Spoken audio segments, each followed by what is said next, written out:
Bueno, estamos grabando con el permiso de ustedes. Si alguno tiene inconveniente, por favor me lo hace saber. Bueno, nada. Yo les preguntaba por el grupo hace un momento si ustedes habían visto Emprendimiento con la profesora Lisette, porque con ella, en los grupos que ella tiene habitualmente, doy una charla sobre imagen corporativa. Un tema que, digamos que normalmente en estos grupos de livianas, de carpintería, en fin, dejamos de lado. Y me parece importante tenerlos en cuenta cuando estamos hablando de desarrollo de proyectos, de emprendimiento, de todas estas áreas de creación de empresa y creación y desarrollo de proyectos, porque son parte esencial en cuanto al tema de comercialización de productos, en fin. Entonces les quiero hoy contar acerca de qué es eso de imagen corporativa, imagen de proyectos, cómo podemos desarrollar una imagen alrededor de nuestro proyecto. Entonces voy a compartirles pantalla y les cuento de qué se trata. Bien, ¿me confirma si ya ven mi pantalla, por favor? Sí, señor. Ok, muchas gracias.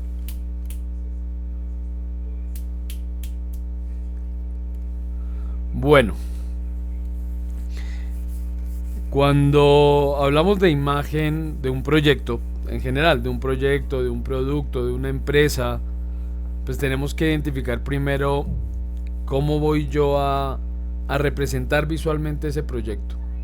Es importante definirlo porque, digamos, de entrada, muchos de nuestros posibles clientes, de nuestros posibles usuarios, no van a tener ninguna referencia nuestra más que esa imagen que les mostremos en un principio. ¿Cómo voy a llegar a esos usuarios y cómo me van a identificar esos usuarios sin conocer aún mi propuesta, sin conocer aún mi producto, sin conocer el servicio que les estoy ofreciendo? Y pues para eso es que existen los logotipos, para poder identificarme ante mis posibles usuarios y posibles clientes, para que ellos me reconozcan de alguna manera. Entonces cuando hablamos de logotipos, el concepto es bien complejo y muchas veces difícil de entender realmente para quienes no estudian el tema.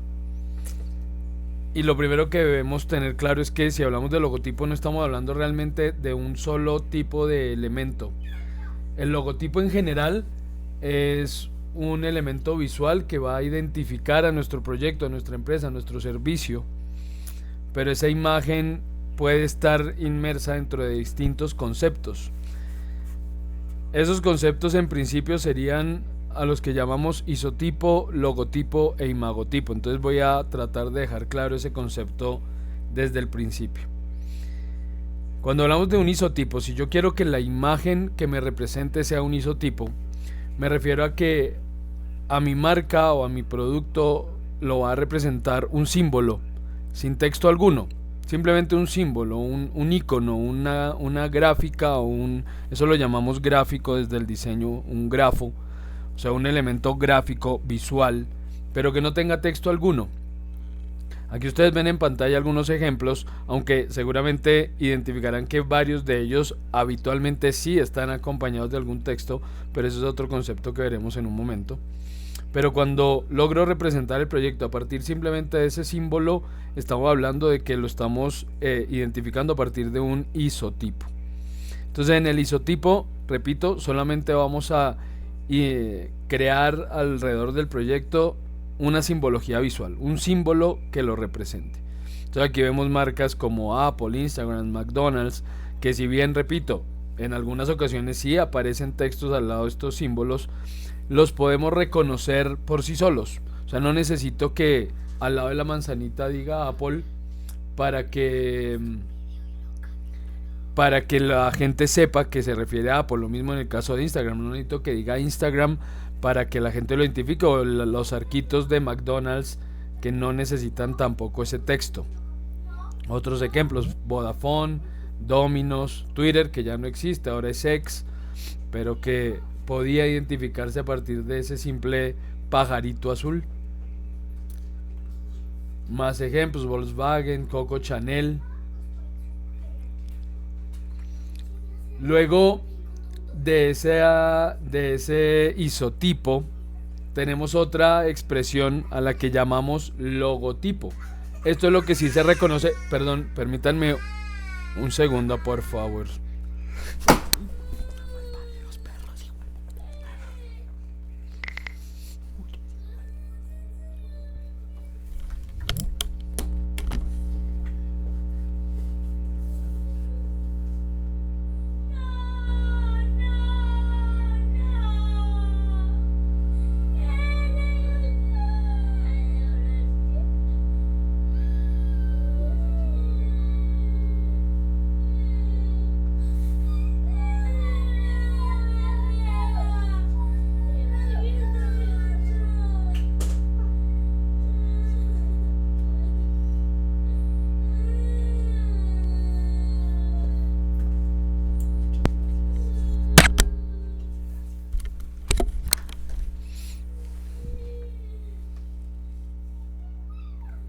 Ya, discúlpenme. Les decía entonces que después del isotipo tenemos el logotipo. Lo que realmente llamamos logotipo es cuando utilizamos texto para representar esa marca. Entonces, en este caso ya no tenemos un símbolo visual, hay un texto completo con diferentes características, colores, fuentes, formas que puedan componer ese texto, pero no están acompañadas de ningún símbolo. A esto lo llamamos entonces logotipo, y aquí tenemos ejemplos de diferentes marcas que se representan a partir de esos logotipos. Algunas de ellas, de nuevo, las conocerán ustedes como: sí, pero esa marca sí tiene símbolo. O sea, sí hay momentos en los que esta marca se representa también con un símbolo, sí, pero de nuevo, ese es otro método de representación del que hablaremos ahorita, pero normalmente los podemos identificar solo con ese texto. Ejemplos perfectos: Google, Coca-Cola, que no tiene ningún símbolo que los represente, es solo el texto el que nos permite identificar la marca. Otros ejemplos: Walt Disney, Canon. Más ejemplos de logotipos, aunque aquí hay algunos que están como en un pequeño limbo, porque si bien sí son textos, componen también un grafo, o sea, es decir, un símbolo con el mismo texto, como por ejemplo este Kandinsky House. Es un texto, sí, pero la forma en la que ese texto está decorado y se ha compuesto crea en sí un símbolo dentro de ese mismo texto. Luego de esos logotipos tenemos algo lo que llamamos imagotipo. El imagotipo es la unión de los dos anteriores, de isotipo y logotipo, y esta es la forma en la que con mayor frecuencia vamos a ver que se identifican las empresas, cuando se combinan ese grafo y ese texto para representarse. Pero hay una condición para que lo podamos considerar imagotipo, y es que el texto y el grafo se puedan separar y se reconozcan por separado. Entonces, si por ejemplo vemos Spotify, que tiene ese icono más el texto, si vemos el solo icono puede que lo identifiquemos, pero si vemos el solo texto también puede que identifiquemos la marca sin necesidad de ver el símbolo. O el caso de LG, si vemos el solo circulito rojo con la L, la G que componen esa carita, pues lo vamos a identificar. Seguramente todos sabrán que eso es LG. Y si vemos el LG solo, sin el símbolo, también seguramente identificarán la marca, pero normalmente los vamos a ver juntos. Esto es entonces un imagotipo. Adidas, otro ejemplo perfecto de imagotipo. Chanel, otro ejemplo de imagotipo. Aquí tenemos varios más: Audi, Lecoq, Huawei, Lacoste. Este Lacoste es un caso habitual, porque la marca se identifica realmente con ese imagotipo, el símbolo que es el cocodrilito y el logotipo que es el texto, el Lacoste. Y ellos tienen muchos productos en los que solo marcan con el texto, así como tienen muchos otros en los que solo marcan con el cocodrilito, con el isotipo. Entonces, la unión de ambos, repito, es a lo que llamamos imagotipo. Y hay, bueno, aquí hay más ejemplos, ¿no? Amazon, Carrefour, Puma. Y hay una cuarta clasificación a la que llamamos isólogo. ¿Qué ocurre con el isólogo? Al igual que en el imagotipo, está compuesta la marca o la representación por texto y símbolo, pero a diferencia del anterior, en este caso no se pueden separar. No se ven nunca por separado ni se identifican normalmente por separado. El ejemplo perfecto es Burger King. Burger King tiene un logotipo que es ese texto Burger King y tiene un isotipo que es la hamburguesa dentro de ese arco azul. Pero esto jamás lo verán ustedes por separado, jamás verán la marca representada por el solo arquito azul y los pancitos dorados sin el texto, ni verán tampoco nunca el Burger King solo sin los demás elementos. Este es entonces un isólogo. ¿Cuál utilizamos o cuál vamos a utilizar para representar a la marca? Pues eso depende de lo que querramos representar, de lo que querramos mostrarle a nuestro posible usuario o cliente qué somos nosotros como marca.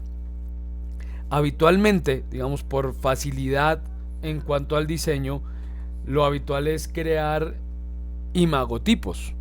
Es decir, pensar en una buena fuente, pensar en un buen texto, cómo organizo ese texto, es decir, el logotipo, y componer un isotipo relativamente sencillo, un icono, un símbolo, y unirlos para poder representar. El isólogo, es la forma más compleja de diseño para cualquiera que vaya a componer esa imagen de marca, porque significa lograr combinar de forma característica y lograr que sea agradable la composición del texto con la imagen, y eso es bastante complejo desde el diseño. Entonces no muchas marcas hacen uso de este método para representarse, pero vemos varios ejemplos igual de marcas que lo utilizan. Hay casos como este de Ford, donde lo podemos considerar un isólogo porque tiene ambas, porque tiene un logotipo y tiene un isotipo combinados que no se separan, pero pues el isotipo no es algo extremadamente complejo. En otros casos, como el de Maverick, pues son formas muchísimo más complejas y juegos más difíciles con el texto, como darle forma a ese texto y en fin. Más ejemplos de isólogos. Más ejemplos de isólogos. Entonces bien, vamos a hacer aquí una pequeña prueba, a ver si hasta ahora es claro lo que estamos hablando. NBA será un logotipo, un isotipo, un imagotipo o un isólogo. ¿Qué consideran ustedes que es NBA? Isólogo. Imagotipo. Imagotipo. Un imagotipo. ¿Por qué? Porque tiene un isotipo que es el jugador con las dos franjas de colores y tiene un logotipo que es el NBA, y sí se identifican por separado y sí los vemos por separado en muchas ocasiones. Hay muchas marcas de esta empresa que se identifican solo con el texto, otras que se identifican, especialmente la ropa, solo con el isotipo, pero la marca realmente está compuesta por los dos elementos, entonces es un imagotipo. ¿Qué será BMW?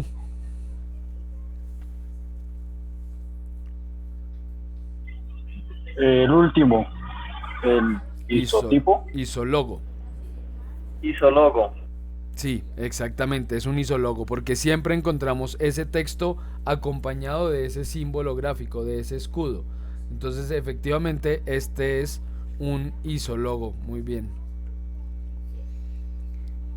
¿Qué será en general los escudos de los equipos de fútbol? ¿Qué serán? Un logo. Un isólogo. Isólogo. Si se separan, es decir, si ven uno alguna vez el FCB separado del resto del escudo, o siempre están juntos. Siempre están juntos. Siempre están juntos. Entonces, si siempre están juntos, esto es un isólogo, ¿cierto? Siempre están juntos, es un isólogo. Entonces, bueno, es clara la diferencia. Cuando hablamos de imagotipo, estamos mezclando logotipo e isotipo. Eso es un imagotipo. la combinación de ambos, pero que se puede separar. Cuando hablamos de isólogo, la combinación de los dos, pero no se separa. Bien, ahora hay otra condición que se agrega hace relativamente poco a la creación de esta marca, y es algo a lo que llaman bueno, eso lo llamaron así, realmente ya hoy en día no lo llaman así, pero hace unos años apareció un concepto al que llamaban responsive logo. Ese responsive como un diseño que responde a eso haría alusión a esa palabra responsive, que responde a. ¿Y qué es lo que ocurre? Pues que las marcas hace mucho tiempo normalmente eran muy complejas. El diseño que se hacía alrededor de esas imágenes, de esos símbolos que representaban a la marca, solían tener muchísimos elementos, ser grandes, estar compuestas por varios objetos. Entonces, por ejemplo, en este caso, el Kodak Film con su isotipo, con su logotipo, con un agregado adicional. Lo mismo ocurre, por ejemplo, con este Guinness, que tiene varios elementos dentro de la marca. Lo mismo Heineken, con varios elementos dentro de ella. Pero pues en ese momento era viable porque finalmente esa marca, cada vez que se viera representada, se iba a ver representada en algo, en un espacio amplio. Es decir, en una publicidad impresa tengo espacio para poner ese logo y que se entienda cada componente. En televisión tengo espacio para poner el logo y que se entienda. Pero a medida que van avanzando los medios de comunicación y los medios en los cuales podemos hacer difusión de la marca, pues empiezan a aparecer algunos elementos y dispositivos en los que ya no tengo el espacio suficiente para que todos esos elementos sean claros, legibles y visibles. Entonces empezamos a simplificar esas marcas y llegamos al punto mínimo, a la expresión mínima de esa marca, que es la que, por ejemplo, utilizamos en las pestañas de los navegadores. Entonces, si ustedes ven en un navegador, siempre en los navegadores, en las pestañitas, aparece algún elemento visual que identifica el sitio en el que estamos en esa pestañita. Cuando aparecieron estas pestañas en los navegadores, pues con mayor razón apareció la necesidad de tener que encontrar una representación mínima de esa marca. Esa simplificación de esa imagen es a lo que llamaron hace unos años ese responsive logo. ¿Cuál versión utilizo según el espacio donde voy a mostrar esa marca? Si por ejemplo me voy a publicitar en un pequeño banner en Facebook o en alguna red social en la que tengo un espacio muy pequeño, habitualmente la gente lo ve en un celular, entonces poner elementos demasiado complejos seguramente hace que no se entienda mayor cosa y tengo que llegar a elementos mucho más simples. Y como les digo, casos como el de la pestaña en el navegador, pues hace que tengamos que encontrar la mínima expresión de ese logo. Entonces aquí tenemos algunos ejemplos de logos que se han rediseñado para convertirse en esa mínima expresión. Por ejemplo, el LG con su iconito, que es bastante simple y se puede entender chiquito, o Amazon, que en su mínima expresión se representa solo con la letra A y la sonrisita esta, la flechita en forma de sonrisa. Por aquí hay otros ejemplos. Disney. Entonces el logo completo contiene el texto, contiene todo el símbolo que es el castillo este de la Bella Durmiente, creo que es el castillo, bueno, no me acuerdo. Ese castillo, etcétera, pero si lo necesito representar sin tanto espacio, pues lo represento solo a partir de su logotipo, sin el isotipo del castillo. O si tengo aún menos espacio, pues quitamos el Walt y nos quedamos solo con Disney. Y si tengo aún menos espacio, aprovechamos que todo el mundo identifica la fuente que ellos utilizan y llegamos solo a la D para poder representar la marca. Entonces todos estos son ejemplos de diseños adaptables de ese logo. Digamos que hoy en día podríamos pensar en hacer desde el principio una propuesta sencilla que se pueda ver bien en cualquier tamaño. Por eso digo que este es un concepto que la verdad no es que sea tan habitual y común hoy en día, que los diseñadores se pongan a diseñar una marca compleja para luego tener que simplificarla, etcétera. Entonces normalmente lo que se hace es diseñar algo que se vea bien en cualquier entorno. Entonces esto de responsive logo pues ya no es lo más habitual, pero aún puede que lo necesitemos si la marca resulta especialmente compleja en el aspecto visual. Más ejemplos de responsive logo. El de Warner también es un buen ejemplo de esa adaptación del logo a diferentes espacios y condiciones. Bueno, ¿hasta aquí alguna pregunta? ¿Vamos más o menos claros? Sí, señor. Bien, gracias. Bueno. Ahora, listo, yo ya sé entonces que tengo isotipo, logotipo, imagotipo, isologo, que tengo que pensar en que se adapte a diferentes espacios, etcétera. Entonces, ok, yo ya sé más o menos qué quiero componer. Yo digo, bueno, voy a componer un imagotipo y entonces voy a buscar el texto que me represente, voy a buscar cómo muestro el nombre de mi producto, de mi marca, de mi empresa y voy a componer ese símbolo. ¿Qué debo tener en cuenta al momento de componer ese símbolo? Lo primero es un proceso que resulta difícil para nosotros los adultos, pero que naturalmente uno lo tiene, y es la abstracción. ¿Qué es abstracción en cuanto al diseño gráfico? La abstracción es lograr extraer de una imagen compleja los elementos que consideremos esenciales. Los elementos que consideremos esenciales para poder representar lo que queremos representar. En este caso, el ejemplo que les estoy mostrando es cómo de esa imagen que está a la derecha, dos piernas con diferentes pantalones, distintos zapatos sobre una banca y al fondo se ve un piso, cómo los puedo representar de la forma más simple posible. Y llegamos entonces a esta expresión que se encuentra al lado izquierdo. Simplemente tenemos aquí dos triángulos, dos rectángulos, un espacio oblicuo como un trapecio de color café atrás y todo en un fondo amarillito. Este es un proceso de abstracción y digo que para nosotros los adultos resulta difícil, pero realmente para los humanos en general la abstracción es un proceso natural, porque si ustedes miran cómo dibuja un niño, pues los niños dibujan haciendo abstracciones. Entonces si vemos por ejemplo dibujos de niños, busquemos aquí dibujos de niños. ¿Cómo representa un niño a una persona? Normalmente los niños representan a las personas de formas muy simples, ¿no? Entonces, lo complejo que puede ser todo un cuerpo humano, con todas sus formas y todas sus características, pues lo logran abstraer y representarlo con geometrías muy sencillitas. Unos triangulitos, unas formas muy simples, unas rayitas, unos circulitos, y logramos representar esa forma tan compleja como sería un humano con simplemente unas lineecitas, ¿sí?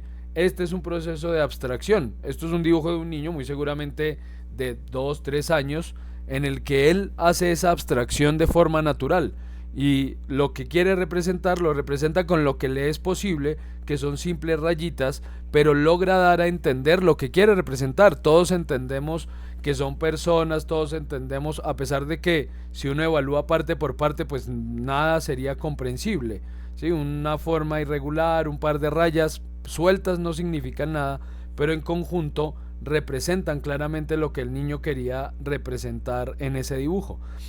Ese es el proceso de abstracción y es indispensable cuando pensamos en componer una imagen alrededor de nuestro proyecto, porque resulta que cuando yo les digo, por ejemplo en Carpintería Bolivianas, les digo vamos a hacer entonces el logo de nuestro proyecto. Van a diseñar ustedes el logo de su proyecto. Habitualmente los resultados son imágenes supremamente complejas. Ejemplo, yo le digo a los de carpintería, bueno, dígame usted va a crear una empresa. Entonces, ok, ¿qué empresa va a crear? Nosotros ya hablamos de eso, ya hablamos de cómo debería uno plantear un proyecto, ¿no? No debería partir de la idea, sino de encontrar una necesidad. Pero bueno, supongamos que ya se decidió que voy a montar mi carpintería. Entonces voy a hacer mi carpintería, una carpintería de barrio, pero quiero hacerle logo, quiero generar una imagen y quiero que la gente me empiece a identificar con esa imagen. Entonces yo les digo, bueno, hagan el logo para su empresa. Primero pues defina el nombre. Normalmente con la definición del nombre, eso es un concepto totalmente personal y subjetivo, o sea, cada uno pone el nombre que quiera.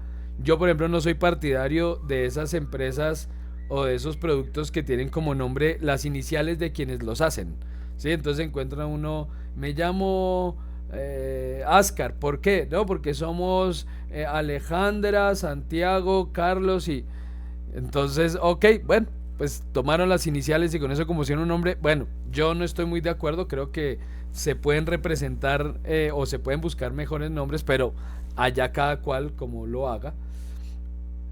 Y ok, listo, usted ya tiene el nombre, ¿cómo lo va a representar? Y entonces me suelen llegar con propuestas como, voy a buscar aquí dibujo.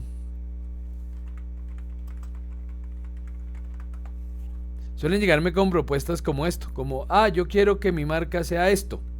Sí, esta quiero que sea mi marca. Es un personaje y es el carpintero, entonces voy a hacer esto en una valla y lo voy a poner ahí al frente del negocio. Y entonces yo me pregunto y les hago la pregunta si será necesario tener todos esos elementos, lo cual hace súper complejo esto para poder representar lo que quiero como marca o como empresa. Pensemos en una cosa con estos logos, y es que esos logos deberían poderse utilizar en muchos espacios. Muchos espacios como qué, por ejemplo, ¿qué pasa si usted quiere bordarle ese logo en la dotación a sus empleados? Usted quiere que cuando ellos salgan la gente vea en su dotación la marca y empiece a identificarlo por ahí. ¿Será que esto es fácil de bordar? Que se puede, es posible, pero fácil no es, barato tampoco, para nada, súper costoso hacer un bordado con todos estos colores. Ahora piense cada vez que usted vaya a imprimir una pieza visual, cada vez que la vaya a imprimir tiene que pensar en toda la cantidad de tintas que tiene que gastar para poder imprimir una marca tan compleja y tan llena de colores. Si en cambio pensamos en un elemento mucho más simple, entonces pensemos aquí, no sé, voy a poner aquí logo carpintero a ver qué aparece. Bueno, estos son los mismos ejemplos, ¿no? Aquí, bueno, al menos hay un solo color, pero igual es un elemento súper complejo, ¿no? Igual es el señor con la herramienta, el material, todo está ahí disponible. Pero perfectamente podemos llegar a representar lo mismo con elementos mucho más sencillos. Por ejemplo, miren estos. La madera, que me parece, quien haya hecho esto supuso que si voy a hablar de carpintero, entonces la gente lo va a identificar es con la madera. Entonces utilizan las vetas de la madera y el tronco para poder representarlo. Bueno, válido, es lo que quieren representar. No sé si sea la mejor opción o no, creo que hay demasiadas formitas, unas muy pequeñas que haría difícil que esto se pudiera aplicar en algunos lados, pero al menos ya hay un proceso de abstracción. Ya no estoy representando todo el carpintero con todas sus herramientas, etcétera, sino que trato de representar exactamente el mismo concepto a partir de elementos muchísimo más simples. ¿Sí? Aquí está otro elemento mucho más sencillo que pueda representar ese proceso de carpintería. Aquí tenemos otro proceso de abstracción mucho mejor hecho. Aquí claramente entendemos que hay un serrucho, que hay un martillo, hay una serie de herramientas, hay un piñón que yo no sé qué tanto que tenga, bueno, no sé si sea piñón o sea más bien la sierra, que la quieren representar con esas líneas. Pero se entiende que son herramientas de carpintería y no necesita estar la herramienta compleja ahí representada, dibujada, sino que con unas simples líneas logramos representar lo mismo. Entonces es indispensable ese proceso de abstracción cuando empecemos a componer esa imagen. Pero aparte, aquí hay un ejemplo de abstracción claro, como con formas mucho más simples que las que tendríamos que dibujar para dibujar una ardilla, logro representar a esa ardilla. Entonces, como con algunos arcos, aquí incluso de fondo en azul está una aún más simple, aquí tenemos una hecha con triángulos, más compleja, pero se entiende a partir de ese juego de varios triángulos, se entiende que lo que hay ahí compuesto es una ardilla. Entonces logramos representar lo que queremos con formas geométricas mucho más simples sin tener que llegar a la ilustración, porque esos carpinteros que les mostraba hace un momento no son logos, esos son ilustraciones. ¿Sí? Esto es una ilustración, esto no es un logotipo, es una ilustración. Una ilustración, un diseño de personaje, bueno, muchos otros conceptos, pero como logo tiene varias fallas.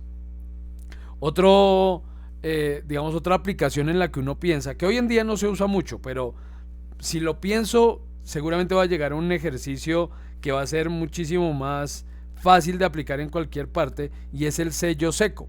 No sé si todos sepan qué es eso de un sello seco, pero les muestro acá.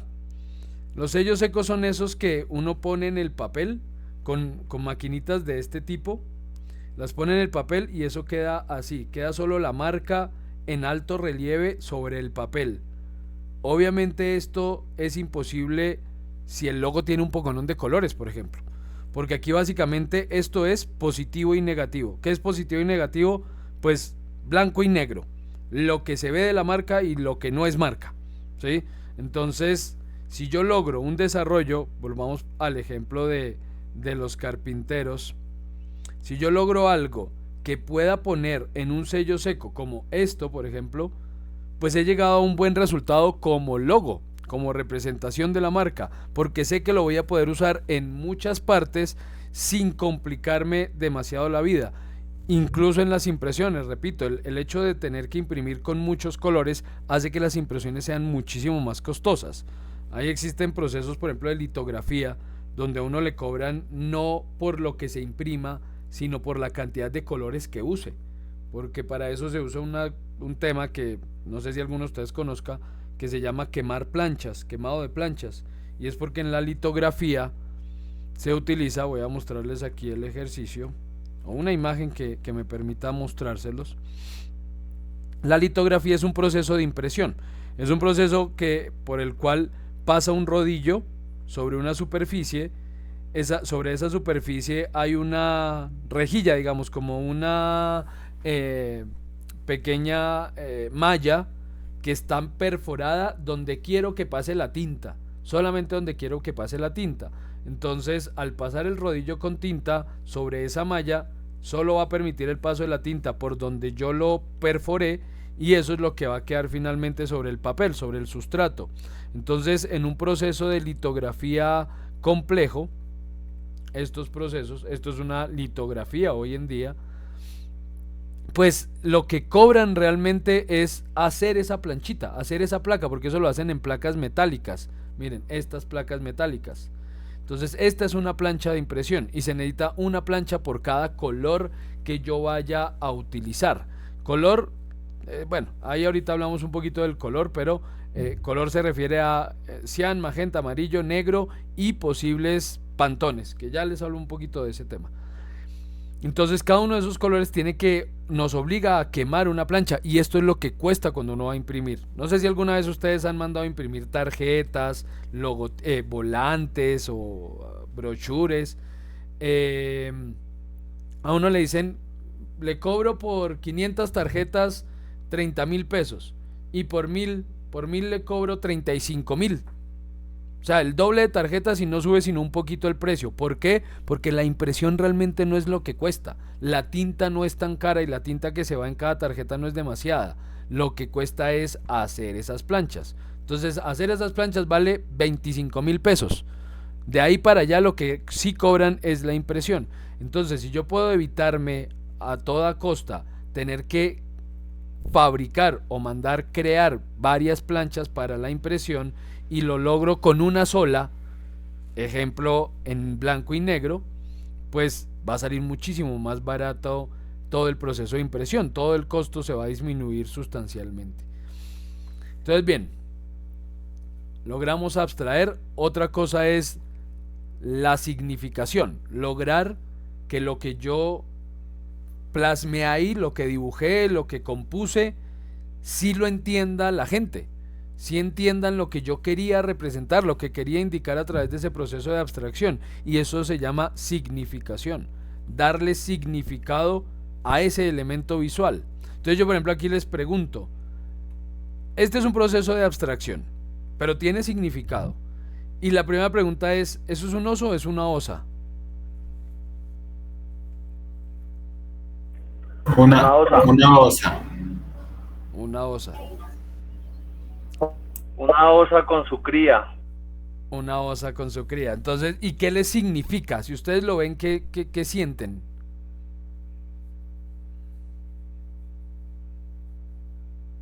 ¿Cómo qué conceptos les...? El amor materno. Amor, refugio, protección. Exacto. Entonces, el significado es claro. El significado es claro. Es cuidado, es amor, es protección, es refugio. Que sea una osa o un oso, eso ya es cultural.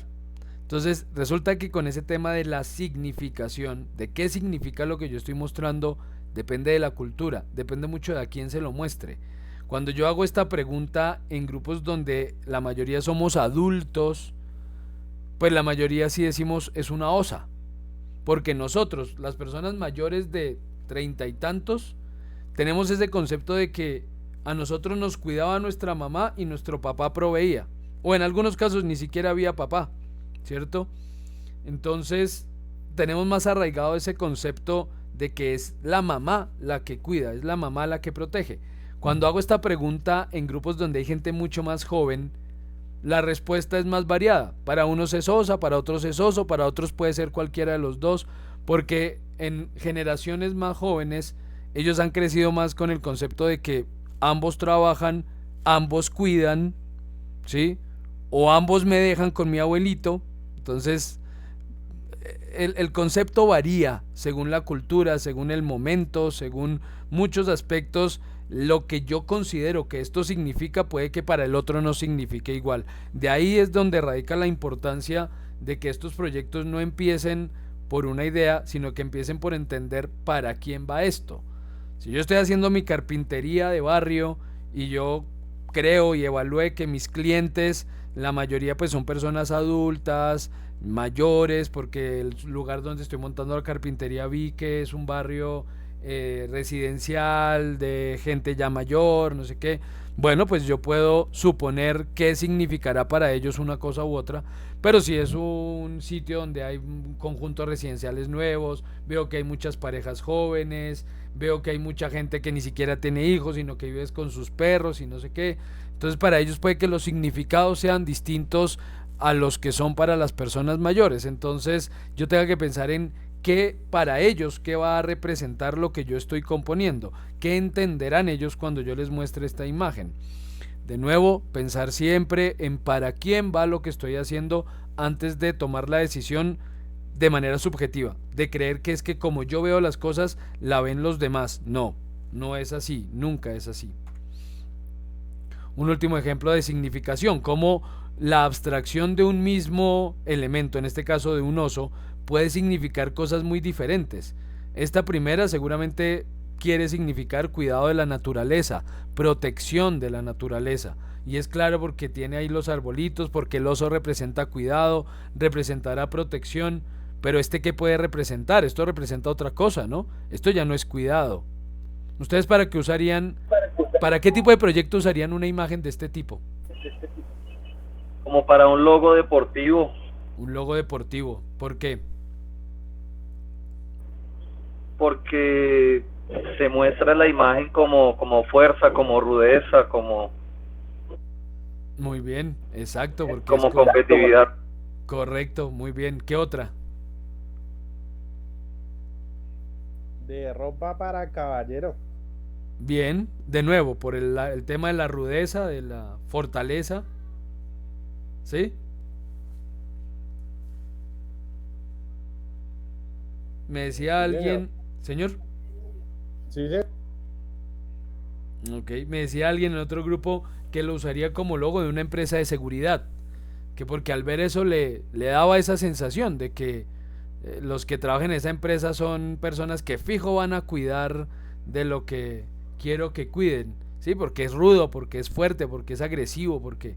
Entonces decían, eso sería perfecto para un logo, como logo de una empresa o isotipo, ¿no? Porque esto sería un isotipo, como isotipo para una empresa de seguridad. Y sí, válido. Y el siguiente, y este osito. Come gomitas. De gomitas. De suspenso. De suspenso, de gomitas. Y de nuevo aparece el de el oso protegiendo a su cría, que puede representar otra vez cuidado, refugio. Es de nuevo una abstracción, pero una abstracción aún más simple que las que veíamos en el caso anterior. Y representa lo mismo. El oso grande con el oso chiquito, cuidándolo entre él, abrazándolo.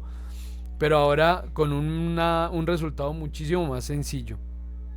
Entonces bien, ahí tenemos abstracción y significación. Aquí hay un último ejemplo de de cómo una marca a partir de ese proceso de abstracción fue evolucionando. Esto es de una empresa que se llama Compañía Mexicana de Engranes, la CME, y su primer logo era todo el dibujo del piñón, del engrane, con sombras, con brillos, donde era clara la rosca y todo el rollo, más las letras de CME, Compañía Mexicana de Engranes. Luego pasaron a esta marca, donde seguían usando las letras, pero ahora cambiaron ese logo, ese símbolo, esa ilustración del engrane, la reemplazaron por elementos geométricos más simples, un arco y una serie de elementos en zigzag que representan a los dientes del engrane. Y por último llegaron a esta simplificación. De nuevo, ahí está el CME, está. Porque Profe, dime. en esa representación de atrás, en la segunda, ¿se puede tomar eso como una silueta? Como una silueta, pues Sí, puede esos ser dientes del piñón. pueden ser, sí, claro, esos son los dientes del piñón, sí, seguramente, claramente son. Trata de representar eso, los dientes del piñón. Y sí, es como la silueta de esos dientes, como en sombras, ¿no? Porque miren que va disminuyendo, es como si el piñón tuviera dientes más gruesos y fueran haciéndose más delgaditos. Pero sí, es una silueta, es una sombra, es básicamente la simplificación de todo lo que significa el diente del piñón en una geometría mucho más sencilla. Y finalmente llegaron a esta propuesta hace unos años. Y aquí de nuevo sigue todo. Aquí el piñón está claro porque tenemos los dientes del piñón visibles en la punta de los arcos. El CME está porque aquí está la C en esta forma gris, está la M entre esos dos piñones y está la E entre las dos geometrías. Ahí está una E. Y siguen los piñones y los arcos siguen representando ese giro del piñón. Entonces este es un proceso maravilloso de abstracción a lo largo del tiempo, cómo fueron simplificando las geometrías, pero nunca perdió el significado que tenía desde un principio. Ese engrane, ese piñón que quería representar, lo han logrado representar todo el tiempo. La significación no ha cambiado, pero la abstracción sí ha venido mejorando a lo largo del tiempo. Aquí tenemos algunos ejemplos de algunas marcas, cómo han evolucionado a lo largo de la historia, cómo nacieron y cómo son ahora. Entonces Burger King desde inicios de los 50 hasta principios de los 2000, cuando ya adoptaron la imagen que conocemos hoy en día. En algún momento pasaron, todas las marcas pasaron, esas marcas viejas que tienen tanto tiempo en el mercado, todas en algún momento han pasado por este caso, el de la ilustración como logo. ¿Sí? Entonces en algún momento Burger King usó todo el rey sobre la hamburguesa con un poco de cositas, de detalles.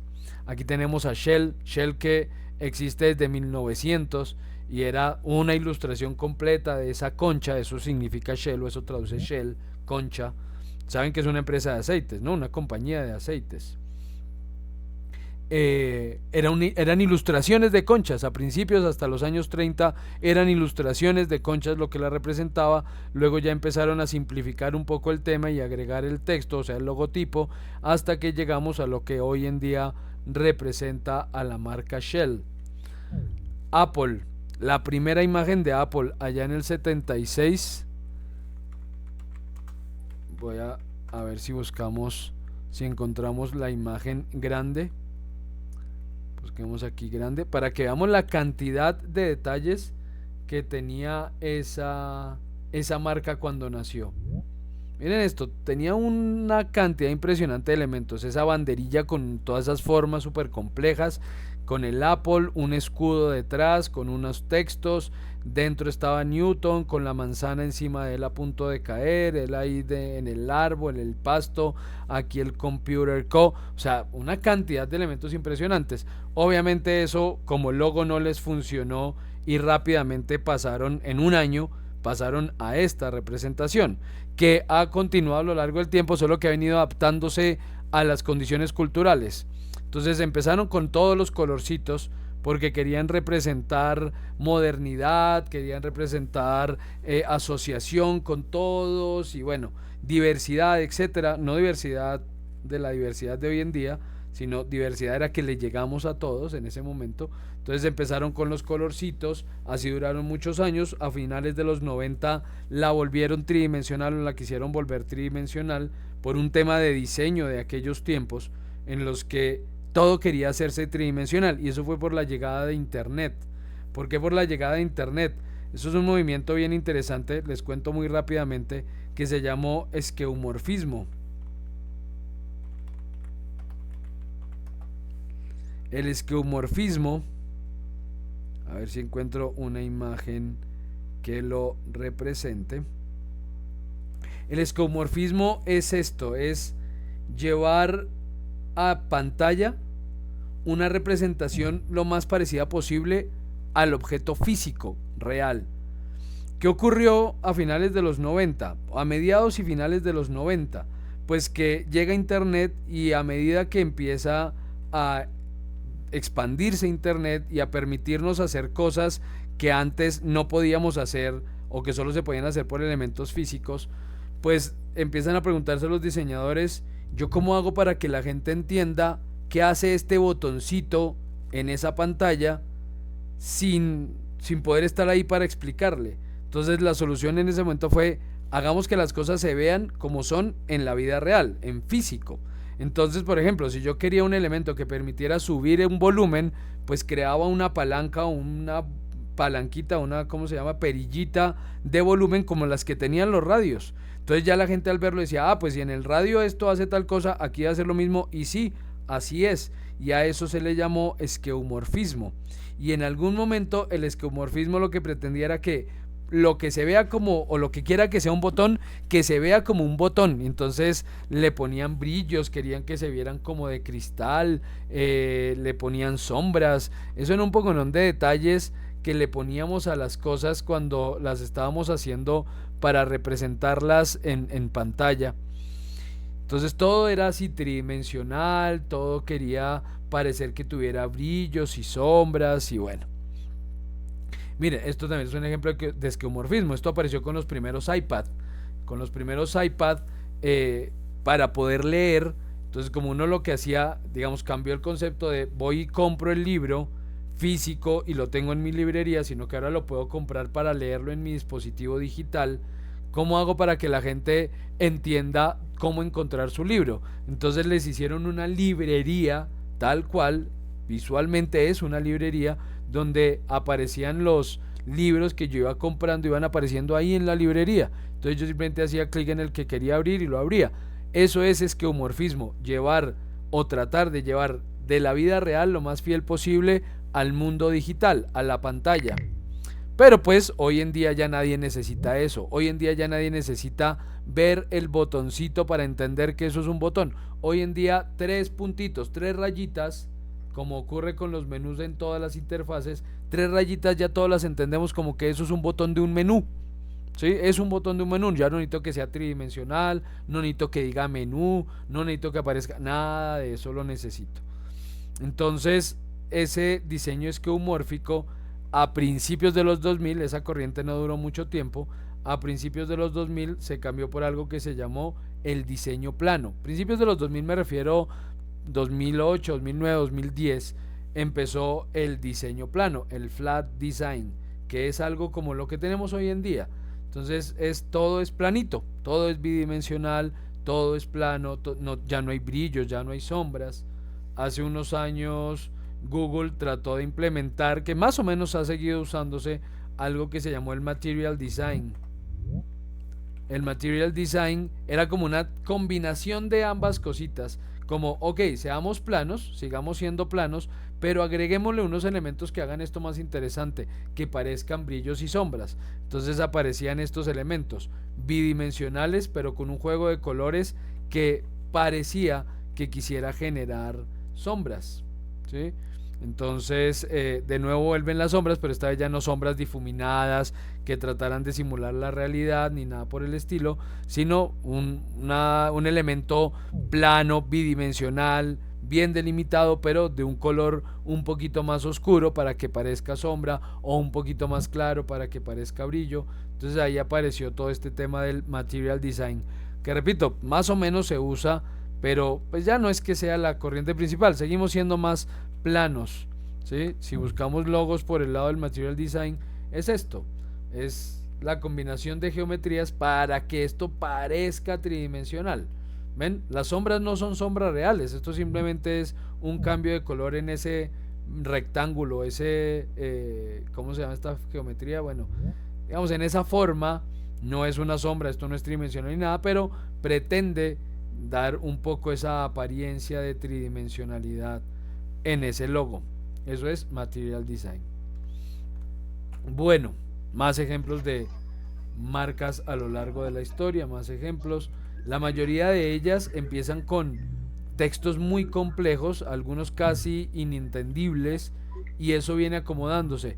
¿Quién nunca lo hizo? Coca-Cola. Coca-Cola desde que nació hasta hoy en día, 150 años después, sigue siendo la misma marca. Bueno, no 150, son como 140 años que tiene Coca-Cola. Sigue siendo la misma marca, la misma Coca-Cola. No se oye, yo no oigo nada. Permítanme. Profe, no se está escuchando nada. Perdón, es que por accidente seguramente presioné algo y apagué el micrófono, discúlpenme. Me escucharon hasta que estaba hablando de esquemorfismo y diseño plano, ¿sí? ¿Hasta ahí me escucharon? Sí, señor. Sí, señor. Gracias.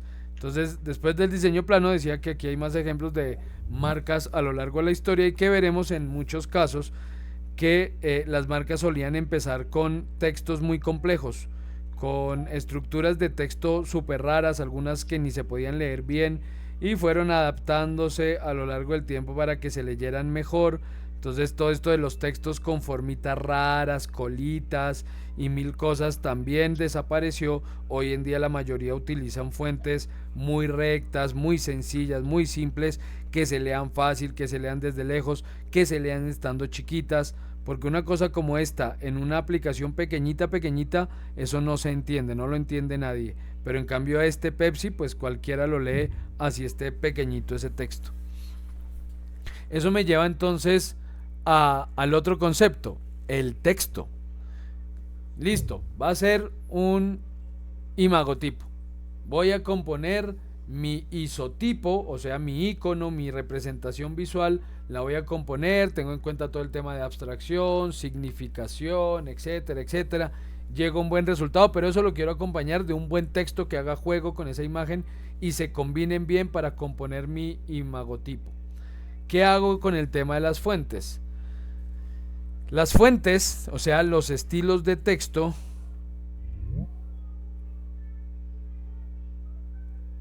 sí, Elber, ahorita te explico lo de esa, no es una hoja de vida, yo ahorita te explico en un momento. Ese tema de las fuentes es bien complejo porque es algo que quien no esté cercano a este mundo digital le cuesta entender. Resulta que cuando yo escribo un texto en un computador, ejemplo, voy a tomar aquí Word o Excel, aquí que lo tenemos a la mano. Entonces yo cojo Excel y digo, bueno, quiero que este texto, por ejemplo, quiero que este texto se vea de forma distinta. Entonces todos estos programas en los que yo pueda escribir, todos en algún lado me van a dar la opción de determinar la fuente que quiera para ese texto, o sea, el tipo de letra que quiero. Entonces ustedes dicen, bueno, voy a coger esta, ¿sí? Vean cómo difiere de las otras que están ahí en el texto, o voy a tomar esta, ¿sí? Una fuente muy diferente. Entonces sí podemos hacer uso de cientos y miles de fuentes para poder poner nuestro texto, pero ¿cuál escogemos? Primero, las fuentes que yo tenga disponibles aquí son las que tenga instaladas en mi computador, solo en mi computador. Si yo vi una fuente, que es que la de Coca-Cola me gustaría mi logo con la fuente de Coca-Cola, pues si yo no tengo esa fuente en mi computador, pues no la voy a poder usar, no está disponible para que yo la use aquí por ningún lado. Yo no sé si yo tengo esa fuente instalada, creo que no, yo nunca he usado esa fuente para nada. Entonces no puedo, así me encante la fuente de Coca-Cola, si yo no la encuentro y la instalo, no la voy a poder usar. Y ahora hay que pensar en si ese logo, ese texto, yo lo voy a enviar en algún lado como texto, porque si es así, no importa que usted use la fuente porque usted la tiene, si el que reciba el documento no tiene la fuente, no la va a ver tampoco. Entonces ahí ya entran en juego el medio por el cual yo voy a distribuir ese logo y el formato en el que se va a distribuir ese logo. Si ese logo se va a ir en formato de texto tal cual, o si se va a convertir en una geometría, o lo voy a volver una imagen, o cómo lo vuelvo para que la gente lo vea sin importar que tenga o no la fuente. Pero digamos que ya es una decisión que se toma cuando ya uno va a convertir eso en una aplicación de ese logo en alguna parte. Pero en el momento de estarlo haciendo, puede que uno diga, oiga, no, es que yo realmente no tengo instalada ninguna fuente que me guste. O sea, le estoy dando vueltas, empezando porque quien no trabaja en artes gráficas, normalmente tiene 30 fuentes instaladas, que son las que instala Windows, y pare de contar, y todas las 30 son bien aburridoras. Entonces puede decir, no encontré una fuente que me guste, no veo una que me convenza. ¿Qué hacemos para buscar una fuente en otro lado? Hay muchos sitios, hay muchísimas plataformas que permiten buscar fuentes. Yo recomiendo una que se llama Dafont y les voy a pegar el enlace en el grupo de WhatsApp para que los demás tengan también el enlace. Dafont. ¿Qué es Dafont? Dafont es una plataforma única y exclusivamente dedicada a eso, a fuentes, a almacenar fuentes, y son fuentes que yo puedo descargar. ¿Cómo ubico la fuente? Yo puedo hacer una búsqueda, por ejemplo, ellos cada semana o cada día, creo que incluso cambian esto, cada día recomiendan algunas fuentes nuevas que les llegan. Entonces aquí me está recomendando esta Baby Girl, me está recomendando esta California, esta Twilight Wind, esta Rosalía, esta Summer Wind. Me está recomendando esas fuentes, pero si yo quiero buscar una fuente y por ejemplo sé cómo se llama, entonces yo dije, mire, es que ese logo tiene una fuente como la que yo quiero. ¿Qué fuente será? Y logré averiguarlo. La fuente se llama no sé qué. Pongamos un nombre. Fijo, encontramos algo. Voy a decir que quiero que la fuente se llama, no sé, teatro. Entonces yo busco aquí teatro y muy seguramente, no hay teatro. Voy a buscar por inglés theater. No está. ¿Teatro es con H? No. ¿Cómo se dice teatro? Bueno, tal vez no haya teatro. Comedia, voy a buscar aquí comedy. Bueno, por comedy sí hay fuentes, miren. Entonces comedy, yo busco por el nombre de la fuente, aquí arriba a la derecha donde está el buscador, busco por el nombre de la fuente y ahí me aparecen las fuentes que tengan ese nombre. Entonces aquí me aparece la comedy comedy show, comedy style, comedy sketch, comedy spring comedy no sé qué cosa. Entonces ahí están todas las fuentes cuyo nombre incluye esa palabra, comedy. No, que yo sé, o no me acuerdo exactamente cuál es la fuente, pero sé que es una fuente que está el nombre empieza por P. Entonces yo puedo ir a buscar por letra. Entonces aquí me aparecen, está la PIF, Petit Queer, P22, todas las fuentes que haya por P. ¿Cuántas fuentes hay? 25 por página y hay 142 páginas. O sea, solo en la P hay más de 4000 fuentes.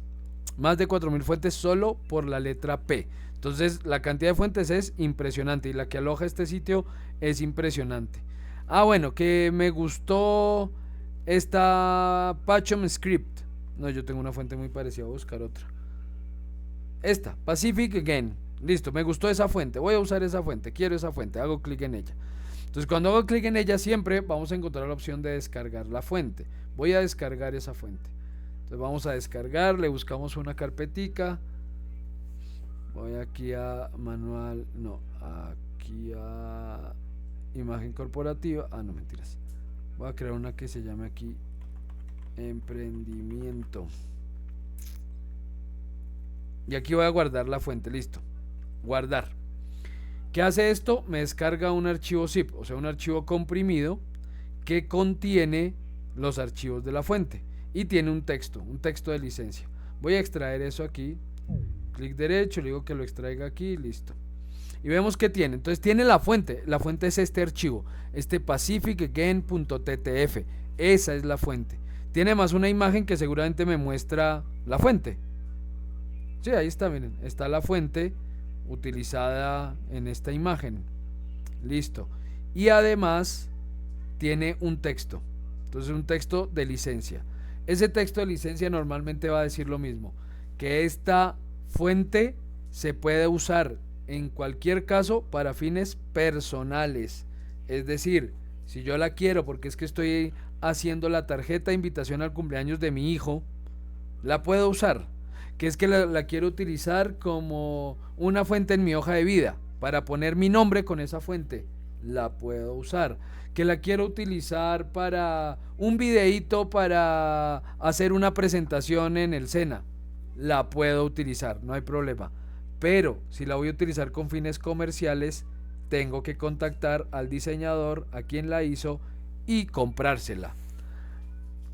La gran mayoría de las fuentes que encontramos aquí y que encontramos en internet tienen ese factor en común, y es que no son gratis.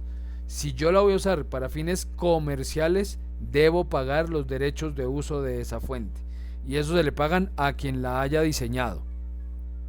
¿Cuánto? No son muy caras. Las fuentes no suelen valer más de $10, $20. No suelen valer más de eso. Hay fuentes que pueden cobrar más, pero normalmente uno encuentra la fuente que uno quiere, la encuentra entre 10 y 20 dólares para poderla utilizar. Eso no es especialmente costoso. El tema es que sí debemos tener en cuenta, si esa fuente que yo voy a utilizar en mi logotipo tiene derechos comerciales, es mejor que los compre. Porque uno dice, pero ¿y qué? Esto lo hizo un señor por allá en Tailandia. El señor en Tailandia, ¿cuándo se va a dar cuenta de que yo usé su fuente en mi logo?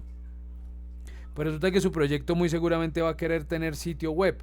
Muy probablemente usted quiera, oiga, le voy a hacer sitio web o página web, como le dice todo el mundo, le voy a hacer sitio web a mi empresa, y obviamente en el sitio web va a aparecer el logo. Y en el momento en que ese logo esté montado en ese sitio web, cualquier persona alrededor del mundo lo puede ver. Tan de mala soy que justo alguien cercano a la empresa vio mi sitio web, entró por lo que sea, vio que usé la fuente y dijo, ay, yo sé quién hizo esa fuente. Se contactan con esta persona y le dicen, mire, en tal sitio están usando su fuente. Y esta persona revisa, no me la han comprado, nadie ya me ha comprado nunca esa fuente, pues tenga su demanda. Y son demandas que prosperan porque son leyes internacionales de derechos de autor. Entonces eso prospera y termino yo teniendo que pagar multas, o por lo menos teniendo que cambiar mi logo, en fin. Entonces en ese caso sí, mejor pagarla. O buscar fuentes que no tengan ninguna licencia, porque también las hay. Si uno busca, busquemos aquí por deportes, por ejemplo. Deportes. En deportes hay un poconón de fuentes, miren. Eagles, no sé qué, esta de tenis, los sneakers, no, pero busquemos una fuente que no sean símbolos sino texto. Ah, es que estoy en símbolos. Sí, entré fue a símbolos. Busquemos en gótico básico, no, toca por símbolos.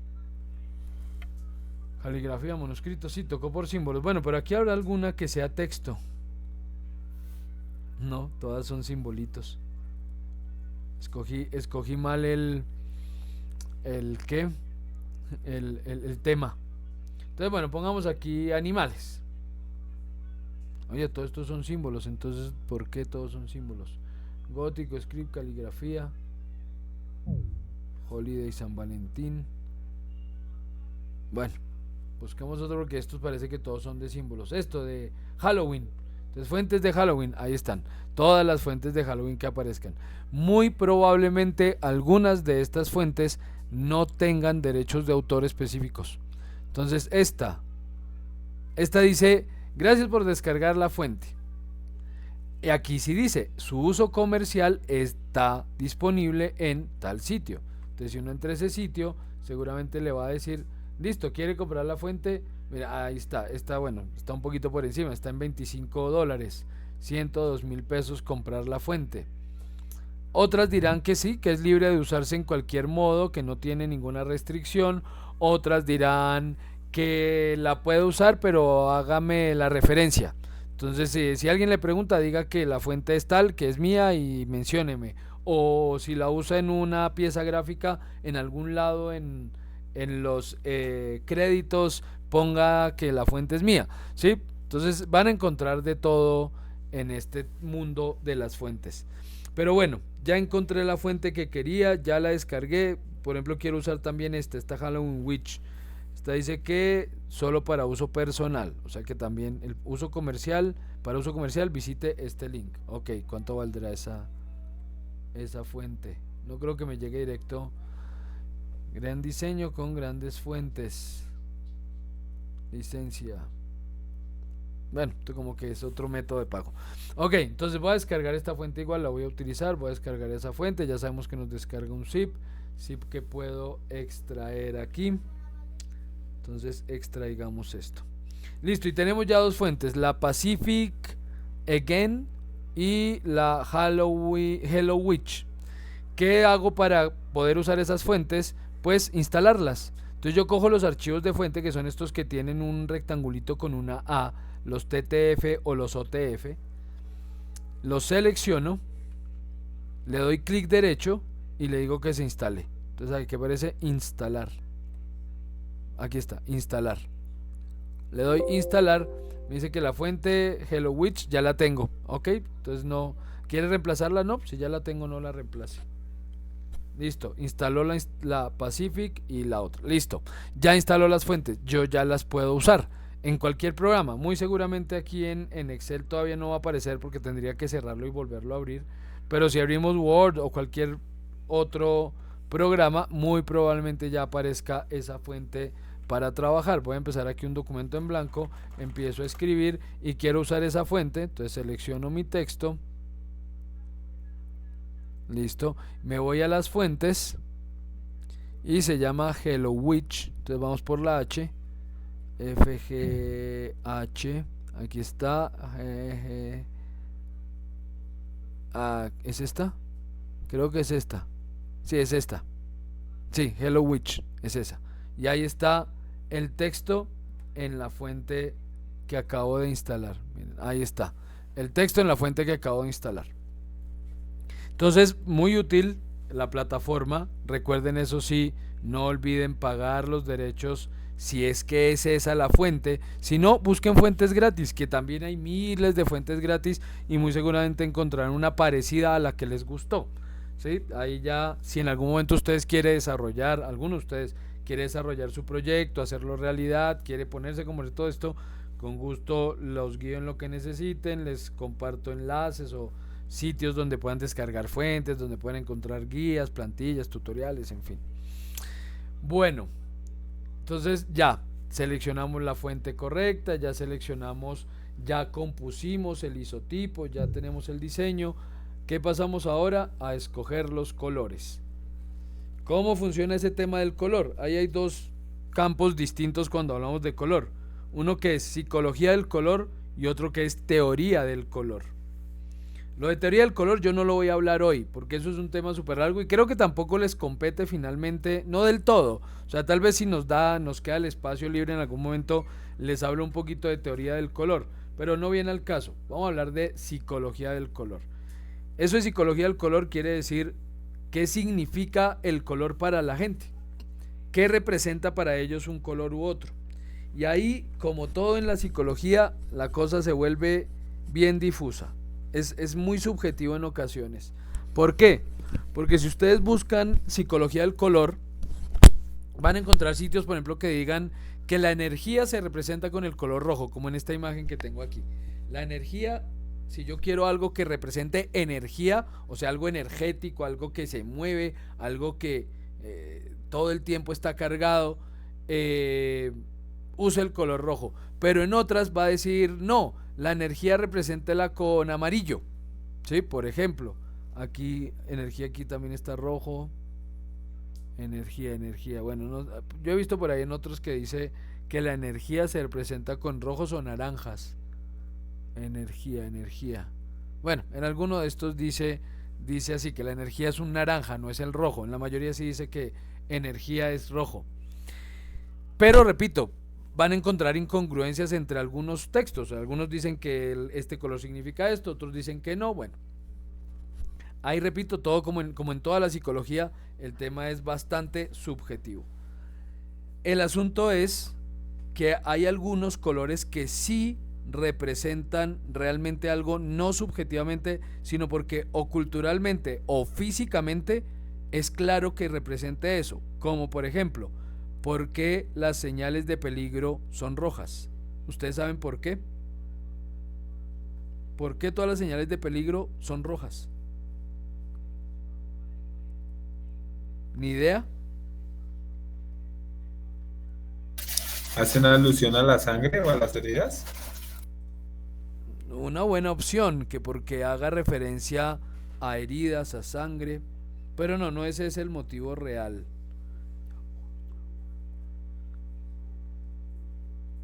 Les cuento por qué. Resulta, aquí voy a mostrarles algo rápidamente. Les dije que no les iba a hablar de teoría del color, pero les tengo que mostrar una cosa muy rápida de teoría del color. Y es esto. ¿Cómo percibimos nosotros el color? Los seres humanos, ¿cómo percibimos el color?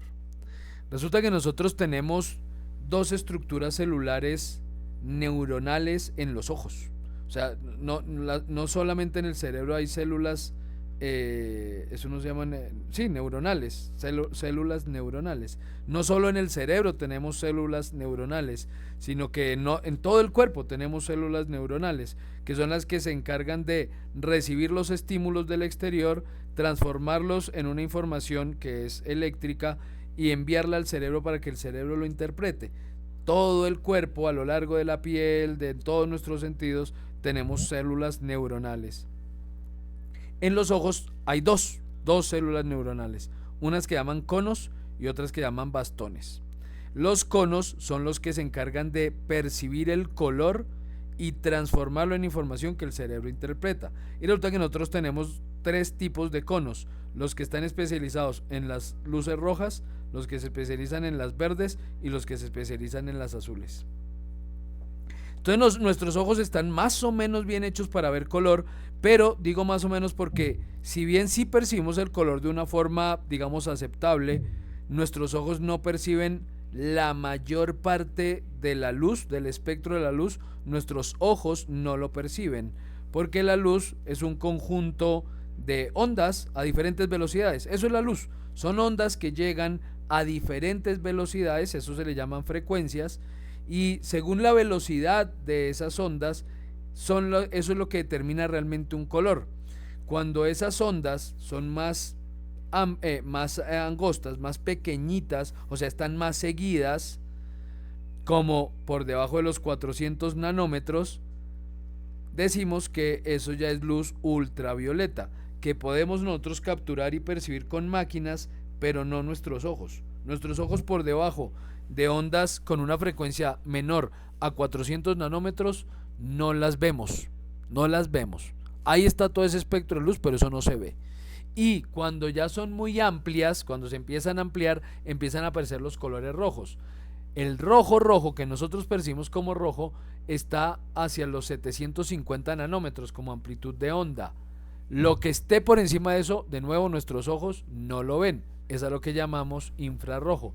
Entonces, la mayor parte de la luz se mueve en frecuencias dentro de los ultravioletas y dentro de los infrarrojos. Esto solo es un pequeño espacio, un pequeño espectro de lo que es la luz, que es lo que nuestros ojos perciben.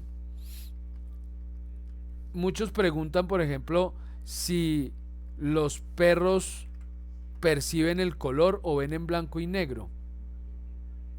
Resulta que los perros ven en color, pero no ven el color como nosotros. ¿Por qué? Porque ellos no tienen los mismos tres conos, perdón. Ellos tienen dos conos que se encargan de percibir dos tipos de color, más hacia los rojos y los azules, pero los verdes hacia los rojos y los verdes, los azules quedan ahí como bailando. Entonces ellos no perciben plenamente el color como nosotros, ven las cosas como en tonalidades mucho más opacas, pero al haber eliminado uno de los conos, tienen más bastones, que es la otra estructura. ¿Y los bastones qué hacen? Los bastones se encargan de capturar la intensidad de la luz. Nosotros tenemos más o menos 8 bastones por cada cono. Entonces nuestros ojos están mejor hechos para percibir cambios de luz que para percibir color, realmente. Pero los ojos de los perros o los gatos están aún mejor hechos porque tienen aún más cantidades de bastones. Entonces ellos ven en la oscuridad, ven mucho más de lo que vemos nosotros porque tienen más receptores. Entonces, así haya poquita luz, como tienen más receptores, logran percibir más la imagen. Entonces ellos ven mucho mejor en la oscuridad. Entonces, ¿por qué iba ese cuento? Porque cuando yo digo que por qué el rojo representa peligro, es porque al ser frecuencias más amplias, los 700 nanómetros y de ahí a los 750, que es lo que nosotros vemos, son las más rápidas también. Son las más rápidas de las que nosotros recibimos, viajan más rápido. Entonces por eso el rojo llama tanto la atención entre otros colores. Si ustedes ven, como en este caso, en esta imagen, un poconón de colores, muy seguramente de los primeros que vieron y muy probablemente lo primero que leyeron fue lo que estaba en el rojo, porque es el color que primero llega a sus ojos. No es con diferencia de ni siquiera de milésimas de segundo, son millonésimas de segundo, pero es el que primero llega, por consiguiente es el que el primero interpreta el cerebro. Entonces, si yo quiero algo que llame la atención, que en cualquier parte esté usted haciendo lo que esté haciendo, lo vea, pues lo pongo en rojo. Por eso las señales de peligro o por ejemplo las señales del extintor, de advertencia, de no sé qué, están en rojo, porque es el color que fijo usted va a ver, a menos que sea daltónico, pues es otro cuento. Entonces, cuando alguien dice que el rojo representa velocidad, por ejemplo, o que el rojo represente peligro, sí, físicamente así es. Por la pura física del color, es claro que se utilice para representar peligro y es claro que se utilice para representar velocidad, porque es así. Por eso Ferrari es rojo, por la velocidad. Pero ya que me digan que es emoción, que es energía, el amor tal vez sí, porque todos tenemos en el imaginario nuestro ese corazoncito, que por cierto ese es otro proceso de abstracción bien interesante, el corazón, porque de ese órgano que es súper complejo y feo y de todo, pues lograr extraer esa formita simétrica que todos identificamos como el corazoncito que representa el amor, pues también fue un proceso de abstracción bien interesante. Entonces, como ese corazoncito es rojo, porque nuestro corazón, bueno, tiene tonalidades rojas, porque la sangre es roja, no sé qué, entonces, pues ese corazoncito quedó rojo y entonces todo el mundo empezó a vincular ese corazoncito rojo con el significado del amor y por eso el rojo puede que represente el amor. Pero también se podría representar con otros colores. Lo natural es verde sí o sí, no sé, puede que sí, o sea, yo no representaría, si es un producto que yo quiero vender como producto extraído de fibras naturales y no sé qué, pues yo no utilizaría probablemente el morado, sí, porque no es un color que la gente entienda como algo del todo natural. No utilizaría el café para representar algo fresco. Para representar algo fresco yo utilizo o azules o verdes, pero por ejemplo un café no, un color café no. Si yo pongo color café, las frutas más frescas del mercado sobre color café, no sé si me crean mucho que eso es fresco realmente. Sostenibilidad y sustentabilidad, sí, porque todo el tema es ambiental y todo lo ambiental se mueve alrededor de lo verde y no sé qué, entonces bueno, puede que sí. Que el azul represente confianza. ¿Será que representa confianza? Si yo hago mi logo en azul, la gente dirá, ah, ese sitio es confiable. ¿Quién sabe? Otros dicen que es más el negro, que el negro inspira más confianza que otros colores. ¿Por qué? Porque es elegante, porque es tradicional, pero pues, ¿quién sabe? Puede que para unos sí, puede que para otros no. Entonces el tema es sí al menos hacer una exploración alrededor de qué puede significar el color. Yo siempre propendo porque las decisiones que tomemos alrededor de nuestros proyectos sean decisiones conscientes, sean decisiones que partan de evaluar el entorno, no subjetivas. O sea, es que yo le puse amarillo porque es que es el color favorito de mi esposa. Bueno, pues eso es un factor, pero ¿será que a sus clientes eso les interesa? ¿Será que eso lo reconocen? ¿Será que no? Si ellos ven mi logo en amarillo, ellos van a pensar en mil cosas menos que es el color favorito de mi esposa, ¿no? Entonces, la invitación es a tomar decisiones conscientes, ojalá documentadas, es decir, que yo averigüe, investigue alrededor y ahí sí tome la decisión. Entonces, así ustedes tomarán la decisión de cuál será el color que mejor se adapta a lo que yo quiero mostrar de mi empresa. Que yo quiero ser, este es otro caso bien interesante. El lujo y la vanidad se representan con el violeta, y eso tiene un porqué histórico, y es porque en la Edad Media el color violeta era muy difícil de extraer, porque solamente había una muy pequeña cantidad de minerales que permitían crear ese color violeta. Entonces era un color costosísimo. Cuando alguien quería representar lujo y que tenía muchísimo poder adquisitivo al menos, compraba prendas moradas o violetas, porque eran las más costosas de todas por el color, porque era muy escaso ese color. Entonces los reyes utilizaban el violeta en sus trajes para demostrar eso, su lujo, su capacidad adquisitiva, su poder, etcétera. Entonces se utilizaba, y ese concepto se quedó ahí arraigado culturalmente, y aún hoy en día muchos consideran que ese color violeta representa lujo, aunque hoy en día realmente no tenga nada que ver, porque hoy da igual cualquier color, todos son igual de sintetizar, ¿sí? Porque pues ya no necesitamos recurrir única y exclusivamente al mineral o a la planta para extraer el color, lo podemos crear sintéticamente. Entonces ya no representaría, no tendría por qué representar lujo, pero históricamente se acepta que así sea. Bien, dudas, preguntas, aclaraciones, algo que quieran que o comentar o opinar.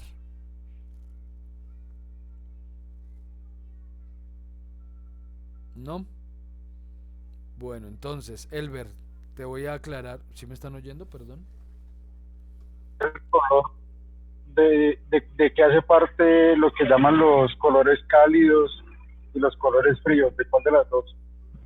Ok, ¿cómo es ese tema de colores cálidos y colores fríos? Resulta que tenemos que volver a la física del material, del color, perdón. Y es que cuando hablamos de color, uno dice, ¿realmente qué es el color? Usted ve gracias a la luz. Si en un ambiente no hay luz, usted no va a ver absolutamente nada. ¿Por qué? Porque lo que ocurre físicamente con la luz es que la luz llega sobre una superficie, es absorbida por esa superficie, siempre. La luz la absorbe, la superficie o lo que sea que lo rodea a usted va a absorber esa luz. Pero parte de esa luz se va a quedar adentro del objeto y otra parte va a ser expulsada por el objeto. Lo que es expulsado por el objeto, las frecuencias que el objeto no absorbe y expulsa, es lo que usted ve como el color del objeto. Es decir, que si yo veo una naranja amarilla, por ejemplo, es porque la naranja ha absorbido todo el espectro de luz que está por debajo de los 550 nanómetros y por encima de los 650. Todo eso lo ha absorbido. Solo ha expulsado las frecuencias que se encuentran de 550 a 660, que a 650 nanómetros. Lo que expulsó es lo que mis ojos recibieron y es el color que yo entendí que es el objeto. Entonces lo veo naranja por eso. Pero ¿qué pasó con todo el resto de luz que el objeto absorbió? Pues que se transforma, porque hay un principio de la física que es que la energía no se crea. La energía ni se crea ni desaparece. La energía se transforma. Entonces, si la energía se transforma, ¿qué pasa con toda esa luz que finalmente es energía que absorbió la naranja? Pues la convierte en energía calórica, en temperatura. Entonces, si yo por ejemplo uso una prenda de color negro, pues el color negro no expulsa casi nada de la luz, porque absorbe todos los rayos y expulsa muy poquitos. Resultado, como la mayoría de la luz se quedó en esa prenda negra, pues esa prenda se calienta.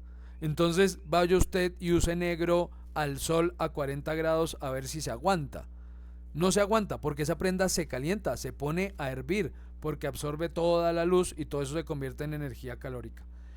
¿Qué pasa con el blanco? El blanco es la unión de todas estas frecuencias. Cuando ustedes ven algo blanco es porque ese objeto ha expulsado la mayor cantidad de toda la luz y por eso yo lo percibo como blanco. ¿Qué ocurre entonces? Pues que se queda con muy poquito. El objeto se queda con muy poquito de esa luz dentro, por consiguiente no se calienta fácilmente. Entonces ese es un color frío. Y pues la gente reconoce como colores fríos los que están hacia el lado izquierdo de este espectro, o sea, del violeta hacia los verdes.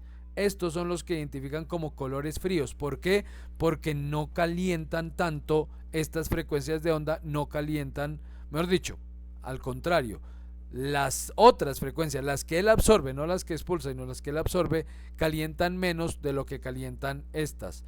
Por el contrario, las prendas hacia los colores amarillos, naranjas, rojos, este espectro de luz es el que consideramos colores cálidos. ¿Por qué? Porque la luz que se queda en ellos es más caliente, se calienta más. Entonces ahí es un concepto raro, porque normalmente resulta ser opuesto a lo que uno cree. Porque es que uno cree que el objeto es rojo porque es que la parte roja de la luz está ahí. No, al contrario, él se quedó con el resto. Lo que expulsó fue lo que yo vi. Entonces lo que la calienta no es el rojo, lo que la calienta realmente es el violeta. Eso es lo que calienta y eso es lo que quema. Sí, por eso dice que los rayos ultravioleta del sol son tan peligrosos para la piel, porque eso es lo que lo quema uno. Por eso los filtros solares son filtros UV para evitar la luz ultravioleta, porque esa es la que quema, no es la luz roja es fría. ¿Sí? La luz roja por el espacio que hay entre las frecuencias es una luz fría, la luz cálida es esta. Entonces los colores cálidos, que son estos rojos, son cálidos porque expulsan la luz que no es cálida y se quedan con la que sí es cálida. Y los colores fríos hacen lo contrario. Entonces, colores fríos, verdes, azules, violetas, colores cálidos, amarillos, naranjas, rojos.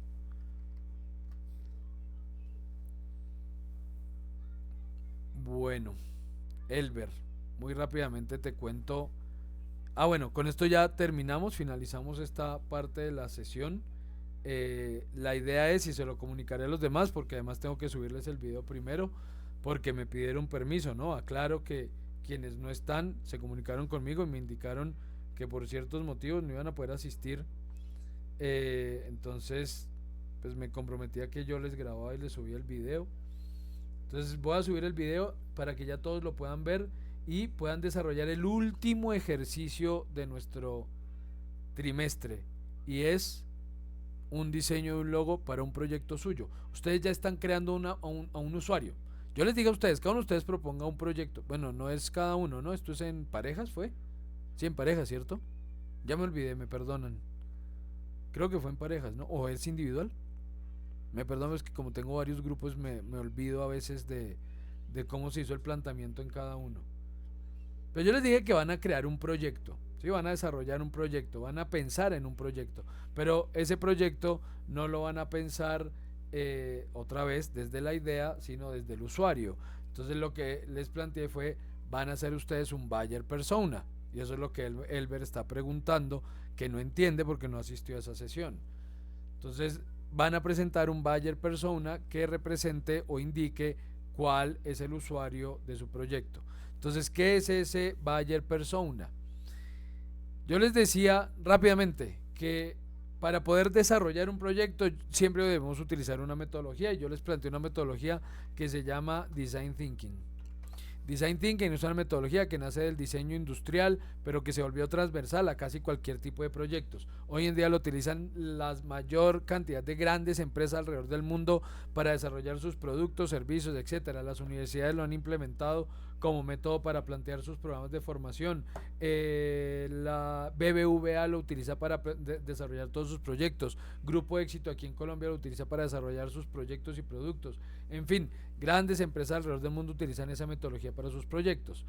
¿Qué es lo que Design Thinking dice? Design Thinking dice que nuestros proyectos deberíamos abordarlos a partir de 6 fases. Esas 6 fases son, a ver si aparece, por aquí están, aquí hay 5. Por aquí está la imagen que tiene las 6 fases. Entonces las 6 fases de Design Thinking son: empatizar, conocer para quién es el producto que va a desarrollar. Empatizar es entender por qué usted piensa lo que piensa, hace lo que hace. Eso es empatizar. No que usted me caiga bien, no pensar como usted. No. Usted puede pensar muy diferente a como pienso yo. Puede usted incluso caerme mal, pero yo podría empatizar con usted si logro entender por qué usted piensa y siente o dice o hace lo que piensa, siente, dice o hace. Yo entiendo por qué, No lo comparto, pero lo entiendo. Eso es un proceso de empatía. Entonces, ¿qué es lo que el método dice? Que yo debería conocer a la gente a la que mi proyecto va a afectar antes de hacer cualquier cosa. Que yo voy a montar mi carpintería. Entonces, si yo quiero que esto funcione, yo debería entender las necesidades de la gente a la que yo quiero llegar. Es carpintería de barrio. Yo quiero llegar a la gente de este barrio. Pues debería conocerlos. ¿Cuáles son sus necesidades? ¿Qué requieren? ¿Qué buscan? ¿Qué les gusta? ¿Qué aprecian? ¿Qué consideran ellos un buen producto? ¿Qué están dispuestos a pagar? ¿Cuánta plata tienen para pagar mi producto? Todo eso es una fase que pretende que entendamos a ese usuario y sus necesidades. Eso se llama empatizar. Luego recopilo esa información de alguna forma. Hay muchos métodos, luego te cuento porque si no me alargo mucho. Hay muchos métodos para recopilar esa información de mi usuario, y entonces a partir de esa información que he recopilado paso a la fase de definición, donde organizo esos datos y digo, bueno, entonces lo que la gente realmente necesita es esto, lo que quiere es esto, lo que está dispuesta a pagar es esto, lo que considera bueno es esto, lo organizo, lo estructuro, y a partir de ahí empiezo a generar mis ideas y llegamos a la tercera fase que se llama idear. Ahí es donde uno empieza realmente a proponer y digo, bueno, si yo ya sé lo que la gente quiere, si ya sé que necesita, ya sé que está buscando, pues entonces yo voy a empezar a generar ideas que resuelvan y respondan a eso, a lo que la gente quiere, busca, necesita, etcétera. Eso es idear. Luego pasamos a prototipar. Prototipar es básicamente crear modelos que me permitan verificar cosas de esa idea que he generado. Que yo quiero validar si el producto que estoy desarrollando, el material es el adecuado. Bueno, haga algo que le permita probar si ese material es adecuado para lo que usted lo necesita. Que necesito ver si los acabados son los correctos. Puede pintar una pared para ver si el acabado es adecuado. Puede pintar un pedacito de tabla, si estoy hablando de la carpintería. Puedo coger un pedacito de tabla, pintarla, hacerle todo el acabado. Un pedacito de tabla, no necesito todo el mueble. E ir y mirar con el cliente si ese color es el adecuado, si le gustó, si combina bien con sus paredes, no sé qué. Ahí estoy prototipando. Prototipé con una tablita, pero ahí estoy prototipando. Otro concepto que si no está muy claro ahorita, te explico luego en un momentico el otro viernes. En algún espacio lo saco y te explico de nuevo. Luego eso pasamos a testear, que es a partir de todos esos prototipos empiezo a evaluar si el resultado que yo estoy dando, la respuesta que yo estoy dando es adecuada, es válida, etcétera. Eso es el proceso de testeo. Y por último pasamos a la fase de implementación, donde listo, yo ya tengo producto, ya tengo servicio montado, lo lanzo al mercado y listo, empezamos a probar si esto funciona. Y la propuesta metodológica o esta metodología pues propone que esto no sea circular, ni lineal, ni nada por el estilo, sino que esto va de aquí para allá todo el tiempo. Yo estoy prototipando y me doy cuenta que tal vez no entendí correctamente lo que necesitaba la gente. Entonces me tenga que volver a la fase de empatía, volver a entenderlos, a tratar de entenderlos para corregir y volver a cambiar el prototipo y probar. O que yo estoy evaluando, ya tengo producto, lo estoy testeando, lo estoy probando y me doy cuenta que la idea no está resultando bien, me tengo que ir a la fase de idea, cambiar cosas en la idea, volver a prototipar, volver a evaluar. Entonces, e incluso ya terminé el producto, ya lo lancé al mercado, pero yo necesito, el producto debe cambiar porque el mercado cambia. Entonces, aunque ya lo haya lanzado, necesito seguir tratando de entender a mis usuarios para poder adecuar el producto a esas necesidades que van cambiando. Entonces, yo les daba el ejemplo de Blockbuster. Blockbuster no se acomodó. ¿Tú sabes qué es Blockbuster, Elber? Si estás conmigo, Elber, o estoy explicándole esto al video nomás.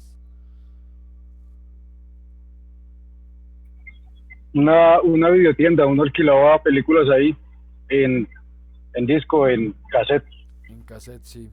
Bueno, Elber, me escribes si estás, no, porque esta explicación la estoy dando para ti, porque a los demás ya se las había dado. No, yo tampoco me la sé, ahí voy bien. Qué pena. Ah, ¿vos tampoco estuviste hace 15 días? Yo tampoco estuve hace 15 días y ahí voy. Por 4, Sí, yo tampoco. Ah, No, profe, Sí, me sí sirvió. estoy acá, pero no escuché, no estuve en la casa hace 15 días. pero me estás oyendo ahorita. Sí, señor. Bueno, bueno, entonces ya que los 4 no estuvieron hace 15 días, pues entonces les cuento. Bueno, igual no me detengo mucho, yo les puedo explicar un poquito más a fondo el próximo viernes, ahí sacamos un espacio mientras los demás van haciendo también el ejercicio y les explico un poquito más a fondo.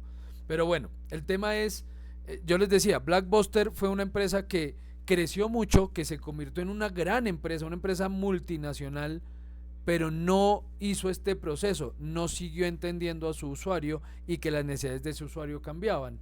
Entonces ellos alquilaban sus películas y en algún momento llega un señor y les dice, un señor que se emberracó porque se le olvidó devolver la película y cuando la fue a devolver le tocó pagar no sé cuántos cientos de dólares de multa para devolver su película.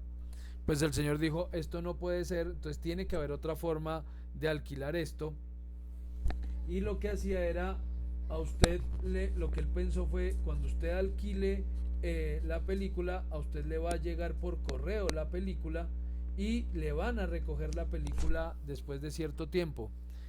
Y él le propuso la idea a Blockbuster y Blockbuster dijo, no, eso no funciona. Y ese señor es el que creó una empresa que se llama Netflix. Entonces, el señor de Netflix después dijo, miren que ahora apareció internet y como que la gente ya no va a seguir alquilando películas, sino que va a querer verlas aquí en internet. Propuso, oigan, cambiemos el sistema y digitalicemos todo esto. No, eso no va a pasar. Y ahí está. ¿Dónde está Netflix hoy en día? ¿Dónde está Blockbuster? Blockbuster desapareció. ¿Por qué? Porque nunca entendió que las necesidades del usuario cambiaban y por consiguiente nunca readaptó su propuesta. Entonces desapareció con el tiempo. ¿Qué ocurre entonces con este proceso y por qué eso del buyer persona? Yo recopilé la información de 1000 personas. ¿Sí? Yo les decía que eso se llama muestreo significativo, que eso es una cosa de estadística, que si mi proyecto pretende llegar a 1000 personas, si yo entrevisto a 100 de esas 1000 estoy perfecto, el 10%. Si quiero llegar a 1.000.000 de personas y entrevisto a 1000, ya estoy solamente en el 0,1%. No sé si la muestra sea lo suficientemente representativa, pero ustedes verán que cuando hacen encuestas para, por ejemplo ahorita que entramos a elecciones, encuestan a 5.000 personas y somos 50 millones de colombianos, de los cuales 30 millones podemos votar. Entrevistan a 50.000 personas y consideran que eso ya es una muestra representativa válida. Entonces, bueno, ahí la estadística indica una cosa y otra. El tema es, obviamente yo no puedo llegar, si mi proyecto pretende llegar a toda la ciudad, yo pretendo lanzar un producto al que acceda todos los habitantes de Bogotá. Bogotá tiene 7 millones y pico de habitantes, pues yo no puedo llegar a los 7 millones, no puedo conocerlos ni entenderlos, pero yo voy a tratar de coger personas de un lado y de otro y tratar de entrevistar, voy a entrevistar a lograr contactarme con 1000 personas, supongamos. Redes sociales y muchos otros medios me sirven para acercarme a la gente y entender qué es lo que necesita. Al momento de empezar a tomar decisiones, al momento de definir y al momento de crear ideas, de generar ideas, yo no puedo pensar en las 1000 personas que entrevisté, porque me vuelvo un 8. Ay, miren, yo entrevisté a una señora que dijo tal cosa. ¿Será que lo que estoy haciendo le funciona? Pero yo entrevisté a otra señora que dijo otra cosa. ¿Será que me vuelvo un loco, un 8 y no llego, a ningún resultado? Entonces, ¿qué es lo que hacemos? A esa gente que hayamos llegado, o entre esa gente a la que hayamos llegado, vamos a encontrar factores comunes, ¿sí? Que yo estoy desarrollando un producto para mi carpintería. Entonces yo encontré familias jóvenes con niños pequeños que están buscando muebles que no se dañen fácil, que si se rayan los puedan limpiar, porque es que el niño vive rayando todo. Y así no fue una, fueron 4, 5, 10 familias que me encontré con características similares. Pero también me encontré a la muchacha o el muchacho solo que vive con su perro o su gato y entonces está buscando muebles que ojalá el gatico o el perrito no dañe con las muelitas o las uñas, que porque es que se le sube al mueble y en menos de nada ya está rayado y está roto y no sé qué. Pero no encontré a uno ni dos, fueron 10, 20, 30 que encontré con condiciones similares. ¿Qué hago entonces? Empiezo a englobar datos y digo, voy a tomar un grupo de personas que voy a representar a partir de un personaje y entonces aparece ese dichoso buyer persona, y ese buyer persona es básicamente una pieza gráfica visual, porque esta metodología, además como nace desde el diseño, pues propone que todo se documente con gráficos, infografías, dibujos y 1000 cosas, y no texto, no tanto texto, porque eso nadie lo lee. Entonces aparecen plantillas, hay distintas plantillas de buyer persona, muchas plantillas diferentes. Sí, miren esta, y así ustedes pueden encontrar cualquier cantidad de plantillitas en internet, pueden usar cualquiera que quieran, la que gusten, la que puedan, lo que sea. Pero todas tienen más o menos del mismo contenido. ¿Cuál? Primero, ese personaje, porque ese buyer persona en inglés hace referencia a un personaje, no a una persona en español, porque persona en español somos nosotros todos. El persona en inglés es un personaje. Entonces ese buyer persona es nuestro cliente ideal, la persona ideal para mi producto. Pero no hay una sola persona ideal para mi producto. Entonces para mi producto va a haber 5 personas ideales. El dueño de mascotas que quiere que su mascota no le dañe los muebles. La pareja joven que tiene niños chiquitos que no quiere que el niño le dañe sus muebles. El señor y señora mayores que ya viven solos, ya no viven con hijos ni nada por el estilo, pero que le encantan los muebles clásicos y súper duraderos y que se vean macizos y no sé qué. El muchacho joven que vive solo, gana bien, tiene buen dinero, tiene buen trabajo, pero no vive con nadie, le gustan las cosas lujosas, que se vean lujosas, pero que no sean muy estrambóticas, que no tengan formas muy complicadas, que sean sencillitas, que no sé qué. Entonces ahí englobo usuarios y esos usuarios los convierto en estos personajes. Entonces el buyer persona debe tener un nombre. Ese muchacho que vive con su gato y no quiere que el gato le dañe los muebles, lo voy a llamar Felipe. Y entonces Felipe Cárdenas. Felipe Cárdenas es un muchacho de 32 años que es profesional en contabilidad y trabaja en una fiduciaria del Banco de Bogotá y vive en su casa con 2 gatos, tiene una novia con la que le gusta salir a buenos restaurantes habitualmente, le gusta viajar, pero se preocupa mucho cuando va a viajar por sus mascotas, con quién las deja, quién se los cuida. Entonces tiene una persona de confianza a la que le deja las llaves cada vez que va a irse de viaje con su novia para que vaya y esté pendiente de sus gatos, los alimente y etcétera. Felipe, aparte de su trabajo en la fiduciaria, es consultor en una agencia de no sé qué cosa. Felipe vive en el barrio Modelia, en un apartamento de 42 metros cuadrados, etcétera, etcétera. Entonces, ¿qué es lo que estoy haciendo ahí? Estoy dando una biografía. Pero en esa biografía yo conté muchas cosas que me sirven al desarrollar el producto. Por ejemplo, ¿Felipe tiene plata o no tiene plata?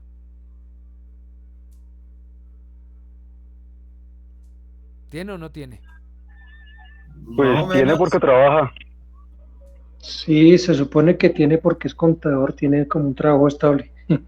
Tiene un trabajo estable, tiene 2 trabajos, porque aparte de su trabajo en la fiduciaria, que es un trabajo estable, que seguramente no está mal pago, tiene otro trabajo como asesor que tampoco se cobra barato, porque además dije que a él le gusta ir a buenos restaurantes con su novia, y ustedes sabrán que un buen restaurante, entre comillas, no es barato, que además le gusta viajar frecuentemente con ella, viajar no es barato. Entonces, sin decir cuánto se gana Felipe, yo ya estoy diciendo que Felipe tiene plata. ¿Qué es eso de que tiene plata? Pues que tiene poder adquisitivo. ¿Qué quiere decir? Que si yo cobro mi producto caro, Felipe puede acceder a mi producto. Pero si en cambio yo dijera que voy a hablar de la señora Elena, y la señora Elena es ama de casa, tiene 3 hijos, la señora Elena no trabaja, el que trabaja es su esposo, pero su esposo es vigilante en un conjunto residencial. La señora Elena a veces prepara postres para venderle a sus vecinos. Entonces uno dice, ¿la señora Elena tiene plata o no tiene plata? Tiene poquita plata, Tiene poquita pero plata. podría uno tratar de adecuar un producto que se acople a las necesidades de ella a bajo precio. Se podría, ¿no? Exactamente. Entonces, a lo que me estoy refiriendo con ese buyer persona es que yo creo unos personajes que me engloben esos posibles usuarios. Yo sé que tengo un grupo de usuarios que tienen dinero, que tienen poder adquisitivo. El poder adquisitivo es cuánta plata tiene usted para poder gastar, cuánto puede usted gastar en algo. No es estrato, sí, eso siempre se los aclaro, no es estrato. Yo no digo, si yo digo que Felipe vive en un barrio estrato 5, No estoy diciendo nada, porque Felipe puede ser el más vaciado de la vida, pero vive en ese barrio por X o Y motivo, porque la casa era de sus papás y él lo dejaron, sus papás se murieron y él se quedó con esa casa y no ha podido venderla, o porque el tipo tenía plata pero ahora está quebrado y no tiene ni con qué comer, pero por pura apariencia no deja su casa. Casos de esos hay miles en la ciudad. O puede ser que la señora Elena vive en Bosa La Libertad, un barrio estrato 2, pero resulta que su esposo es dueño de 8 carnicerías ahí en Bosa, y entonces tienen toda la plata del mundo y tienen con qué gastar en lo que quieran, pero no se van del barrio porque es que por ahí están sus negocios, porque es que ahí tienen a todos sus amigos, cerca está su familia, conocen a todo el mundo. Entonces el barrio en el que vivan no define muchas cosas, por lo menos en cuanto a su poder adquisitivo. Sí en gustos tal vez, sí en el entorno, pero no en el poder adquisitivo. Entonces eso hay que revisarlo muy bien. Nunca estratifiquen al usuario. Además que eso del estrato es solo colombiano, eso no existe en ninguna otra parte del mundo. Ustedes díganle a un gringo estrato y piensa es en las capas de un material. Eso es un estrato para un gringo. Entonces, decimos que el señor Felipe, que ya me olvidé el nombre, Cardona creo que fue que le dije, bueno, no me acuerdo. El señor entonces tiene una biografía en la que yo describo más o menos cómo es su día a día, cómo es su vida, quién es él, y luego hablo de dos aspectos que son importantísimos: qué lo motiva y qué le frustra. Eso es importantísimo en ese buyer persona, ¿sí? ¿Qué motiva a esta persona y qué le frustra? En algunas plantillas, miren, aquí encuentran frustraciones y encuentran aquí objetivos. Este goals es objetivos, ¿qué lo motiva? Van a encontrar algunas plantillas que dice, por ejemplo, pain points como puntos de dolor. Pain es dolor, como puntos de dolor. Eso no se refiere a que le duelan las rodillas, sino a que lo frustra, que le preocupa, que altera su tranquilidad. Entonces yo puedo decir, por ejemplo, que al señor Felipe lo frustra tener la edad que tiene y no haber conformado una familia. Él creció con la idea de que quería ser papá y ser papá joven, pero no ha podido, no ha encontrado una pareja, y él considera que ya se está haciendo mayor para empezar con su familia, por ejemplo. Sí, podría ser una consideración. O puedo decir que lo frustra no tener tiempo para dedicarle a sus gatos, o que lo frustra no poder viajar más, o que lo frustra, sí, ¿qué lo frustraría?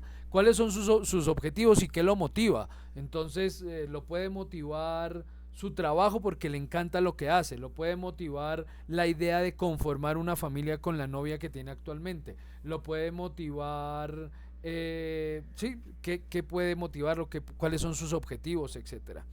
Y algunos aspectos de su personalidad. Entonces aquí eso ya depende mucho de la plantilla, algunas lo agregan, otras no tanto, pero sí es importante qué tan introvertido o extrovertido es, qué tan sensible o intuitivo, qué tan pensante o sintiente, qué tan precognitivo o juzgativo, esa palabra no existe, pero es el señor. Bueno, ¿qué le gusta?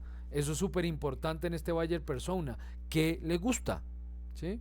Miren, aquí por ejemplo, para definir el poder adquisitivo son más específicos. Tiene un salario anual de tanto. O sea, no lo describen en su biografía, pero lo dicen. Válido. Entonces el señor Felipe recibe aproximadamente 11 millones de pesos al mes. Listo, ahí yo ya estoy dando un indicio de su poder adquisitivo. Pero hay otro factor ahí, es recibe mucho, pero debe o qué gasta o en qué gasta. Porque gana 11 millones, pero el señor viene de una quiebra en la que debe 1.200 millones de pesos. Entonces puede que reciba mucho, pero no tenga para gastar en nada, ¿sí? Hay que ver todo eso. Entonces, bueno, el tema es, creamos esos 3 personajes, 3 compradores ideales, 3 usuarios ideales para su producto. Ojalá 3 personas muy diferentes, para que después cuando yo vaya a tomar decisiones yo no tenga que decir, oiga, ¿y será que esto le sirve a la gente aquí del barrio? Si no, pueda decir, eso le servirá a Felipe, esto que estoy proponiendo, Felipe lo compraría, le gustaría a Felipe, y eso me permite tomar decisiones un poco más conscientes alrededor del desarrollo del producto. Eso es el buyer persona, y eso fue lo que les pedí hace 15 días, que es junto con el logo que van a proponer, son los últimos 2 evidencias de todo el trimestre. Así cerramos el tema nosotros. ¿Más o menos claro? Sí, Ok, sí, profe. Sí, señor. Y una preguntita. Sí, señor. En cuanto al Excel que hicimos hoy en clase, ¿ese mismo Excel lo enviamos también como evidencia? ¿El que hicieron en qué? Perdóname. En clase el diagrama de PERT. El diagrama de PERT. La ruta crítica. Sí, claro, eso también es evidencia del curso. Eso está ahí, es más, es que la evidencia está y les pide calcular ruta crítica, les pide determinar qué actividades pueden tardar menos de 2 días sin afectar el tiempo final del proyecto, les pide determinar qué pasa si la actividad tal se tarda tanto y la otra tanto, y por último una cosa que no hemos hecho, que tengo que mostrarles, pero eso sí me toca el viernes porque es una cosa de matemáticas que yo sé que si no la explico allá presencial me ponen el grito en el cielo, y es cómo calcular la probabilidad de que el proyecto termine en un plazo específico. Supongamos, en ese ejercicio dijimos, el proyecto dura 21 días, y si su cliente le dice, ¿qué probabilidad hay de que usted termine en 17? Que usted matemáticamente le pueda decir, hay el 25% de probabilidad de que yo le haga eso en 17 días. O sea, muy chiquita. Sí, pero pues eso es un cálculo que yo les tengo que explicar cómo hace, y se los explico allá el próximo viernes, porque hace parte de esa guía. Ok, profe, listo. Es que yo pensaba que tocaba subir la que ya habíamos hecho en clase. O sea, es otra diferente. No, es la misma, creo que es la misma, creo que les puse el mismo, espero no haberlo cambiado. Creo que es el mismo ejercicio, pero le agregué cosas. Ok, bueno, profe, listo. ¿Listo? Y para el tema del logo, ¿su merced sube otro link aparte o toca subirlo Sí, no, junto con el... es otra evidencia. Es otra evidencia donde van a ir el buyer persona y el logo. Porque las Buyer dos persona son alrededor de su proyecto. ¿Cuál es el usuario para su proyecto y cuál es el que usted propone como logo para su proyecto?